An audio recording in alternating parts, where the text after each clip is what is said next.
พี่น้องลิโอโตเกียวมิวสิกบ่สบายพอแล้วพาไปตรวจแพทย์ตรวจหมอแล้ว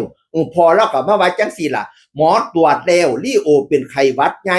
ข้อแดงเป็นพื้นไอเจ็บคอหมอสั่งให้พักก่อนครับพ่อโทรลาพ่อบิ๊กแล้ว2 วันครับต้องขออภัยแม่ๆด้วยนะครับพาน้องกลับไป101ครับพนาวานั่นน่ะโอ้ยเป็นไข้พี่น้องเอ๋ยงดงานที่จังหวัดบุรีรัมย์วันที่11พฤศจิกายนพนาวานั่นน่ะแต่มื้อนี้วันที่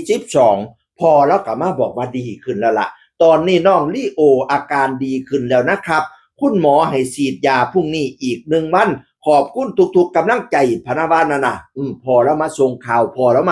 วน้องลีโอก็มาบอกข่าวเองคือกันขอบคุณทุกๆกำลังใจนะครับอาการดีขึ้นแล้วนะครับผมว่าซั่นว่าน่ะโอ้ยให้สว่างให้เศร้าเสด็จคำเพลงอีพอก่อนแก้วเขียวมุดตันพันมุดดอนได้ล่างาน2 มือพอไปล่างานกับผู้ใหญ่บ้านฟิแลนซ์เรียบร้อยช่วงล่างงานน้องสเต็มร้องเพลงแทนร้องเพลงร้องมูนนั่นแหมเป็นโซ่วัฒนธรรมพี่น้องโอ้ยเฮ็ดดีข่อยได้เบิ่งอยู่น้องลีโอมาแสดงอยู่อันบ้านให้ตากอำเภอภูเรือจังหวัดเลยบ้านตุข่อยนั่นน่ะ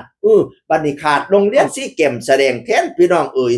แล้วก็มาเขียนน้องใส่ย่องน้องซี่เก็มดิซี่เก็มร้องม่วนแท้เนาะว่าซั่นว่าน่ะเพิ่งได้เข้ามาฟังครับน้องทำหน้าที่แทนพี่สุดยอดว่าซั่นว่าอุ้ยน้องกับอ้ายกับน้องฮักแพงแบ่งปันกันคือหยังนี่ตัวน้องซี่เก็มกับน้องลีโอเขาเจ้าฮักกันสนิทสนมกันพี่น้องเอ่ยเป็นตาฮักทั้ง2 คนเสียงดีทั้ง2 คนบัดนี้อ้ายป่วยน้องก็ร้องเพลงแทนบัดนี้เนี่ยโอ้ยให้สว่างให้เศร้าเสด็จคำเพลงอีพอเอ๋ยเจ็บหนักไก่ทุเลาเจ็บเป่าไก่หายให้สว่างคุณหมอรักษาเทวดาคุ้มครองฉีดยาอีกมื้อนึงพะนะว่าอาการดีขึ้นแล้วโอ้ยสา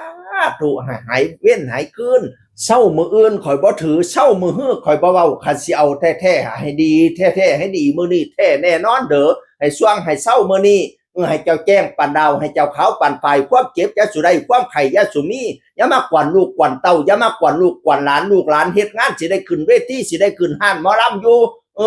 บ้านนักของมาฆ่าดีเป็นน้ำอีหยังเป็นน้ำผีให้มาฆ่าผีหน้ามาของผีหนองมาเกี่ยวบ่นี่ไปไกลเป็นน้ำไม่คือเอามาจากดงเป็นน้ำไม่ตรงตัวมาจากป่าเป็นน้ำเป็นเพนหนาเป็นน้ำฝาเพนกว้างตีไปเด้ออย่ามากวนลูกกวนเต้าเด้อนี่ไปผีตัวไหนมากวางกระไดหรือเป็นน้ำผีเพจหน้าไล่เป็นน้ำผีบ้าผีพ่ายหน้าบอกตีเป็นน้ำบักเสงกตัวมันบ่ปากบักซากตัวมันบ่จริงตีไปเด้อเหียไปอย่ามากวนลูกกวนเต้าไปอยู่ป่าไม่เลี้ยงไปอยู่เมี่ยงไม่อ่อนไปคล้องกินอยู่หญ้าไปคล้องถ่ายอยู่ดินพุ่นสิไปแนวบ่มีสิหามาท่อของบ่พ่อสิหามาให้ตามใจทุกอย่างแต่ตอนนี้ให้เจ้าไปก่อนหิไปปัดไปเสด้อคอลมแต่ปีกายคอไตแต่ปีก่อนคอลมตัวซ้ำควายคอไตตัวซ้ำสร้างให้ไก่ข้างดอกหางคิงปัดไปเสด้อคอเก็บแข้งบางใส่กายใหญ่มาใส่ทั้งขวาคอเก็บทั้งหลังเจ็บทั้งหน้าเจ็บทั้งแขนทั้งขาเกาอกกระมอมปัดไปเสด้อตัวมันฝังในหูคอตัวมันงอในหูลิ้นตัวลอยกินสิ้นตอนปัดไปเสด้อตัวมันจกกินตับตัวมันจับกินปอดตัวกอดกินดีมามไปอย่ามากวนลูกกวนเต้าให้ลูกให้เต้าสว่างเศร้าสะบัดเนี่ยแนวบ่จบพอสีแนวบ่ดีพอสิล้างให้ขาวงามเกียงห้อยอย่างยดย่อยน้ำปนบ่ให้มีแนวได้หายยาสุมาเปื้อแนวได้เหอะยาสุมาเปลี่ยนบัดนี้เนี่ยให้เจ้าแจ้งปันดาวให้เจ้าขาวปันไฟความเจ็บยาสุได้ความไข่ยาสุมีให้เจ้าแข็งปันผ้าให้เจ้ากล้าปันตะวันถึกแดดกะยะไม่เปลี่ยนไข่กะยะบองสุดไปพ่นให้เจ้าพ่นมาไม่สุดไปไม่ให้เจ้าแตกยอดมาไปกะยะฆ่ามากกะยะของอย่าได้มนคือตองอย่าได้มองคือเทาอย่าได้เกาเสียสีให้ว่านั่งดีสีใสสองพละกำลังปองไพ่ตองอย่าได้มีสุขีล้นกำลังค้นล้นลื่นอายุยืนหัวหอดลอยจนสิ้นศาสนามันยืน